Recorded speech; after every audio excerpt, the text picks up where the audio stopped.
set of data and create descriptive statistics for it. As you can see, I'm using the AccuPlacer data, which was the same data we used in the box and whisker plot. We're going to do a little bit more in terms of turning this into descriptive data that is usable for tabular format and describes the data set. As I've previously advised, I generally don't like to work with the original data just in case I screw it up, or when I screw it up on the reorganizer. So I'm going to make a duplicate copy of that data set. And so now I have stuff I can work with. The reason I'm making the duplicate set is I need to reorganize this information. When I do descriptive statistics, each variable has to be in its own column. And well, you say, well, your pretest and posttest are. Yes, but we also have groups here. So for example, this is pretest in group 1, which is the comparison group. And this is pretest data in group 2, which is the intervention group. So I really have 4 sets of data that I need to distinguish here, not just 2. So what I'm going to do is I'm just going to take the pretest and posttest data in group 1. I'm going to copy and paste it over here, and then label it pretest comparison, post-test comparison. And then I'm going to do the same thing for my treatment intervention groups. So I'm going to copy that. I'm going to do pre-test intervention, post-test intervention. Okay, so now I have a working data set. If I've screwed something up, I have the original that I have not harmed in the process. So I'm going to take these 4 columns of data. I'm going to copy that. I'm going to go over to SPSS, paste it in. Great, it's in. And now I can do my variable view on the bottom so I could label what that data is. I actually started that process, the pretest comparison. And we have the post-test comparison, pre-test intervention, post-test intervention. None of these data sets are categorical, so I do not need to label any values in them. I did think about saying pretest comparison math AccuPlacer scores, and I decided to eliminate that because I thought the title would be too unwieldy on the data table when the data table appeared, and I can just put that in the title of the table that it's AccuPlacer math scores. So we're going to go to the Analyze button, and we're going to go to Descriptive Statistics. And there are 2 that you could use here. So it's easier to copy and paste into a document. The descriptives organize slightly different. I just don't like the way it looks.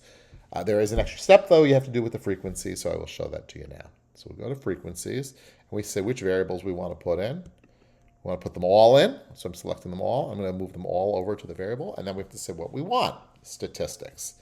Well, what do we like to have? Ultimately, it's up to you. I like the quartiles because it matches the box and whisker plot. I like the mean and the median. I always put the standard deviation, minimum and maximum, and the skew and kurtosis. So those are the ones I choose. You can pick whatever ones you want. If you want variance, you could include variance. I don't think it's particularly helpful because the standard deviation is a better description of it. Mode, up to you. And actually, I'm not going to take the median because I know I'm going to get that in the quartile. Let's continue and run it. Now, before you do it, you can see where it says Display Frequency Tables, unclick that box. Otherwise, you're going to get lots of stuff you don't need. I'm doing it this way because I want it to look a specific way. Okay, and I'm going to say OK. And we'll ran very quickly. And here we have it, the statistics, pretest comparison, and there it is, all of the data. Now, what I'm going to do is I'm going to click on it. I can copy, and then we're going to put it in Word. Oh, we can leave it actually as it is. That was the previous figure I did. We'll do that, change it to table. Table comparison. I didn't do a good job with my spelling, I guess, either. Post-test. Get my spelling fixed. Great for that. Okay, so now how do we organize this information? Because I think there is extraneous information here that really isn't needed. So I'm going to go through that process of cleaning up. So first of all, this missing data is not important.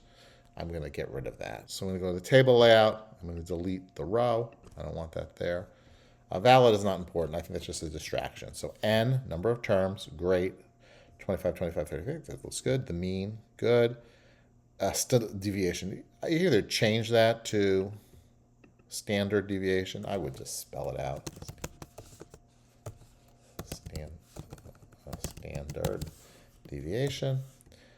The error of skewedness is not necessary in this section, so I would just delete that.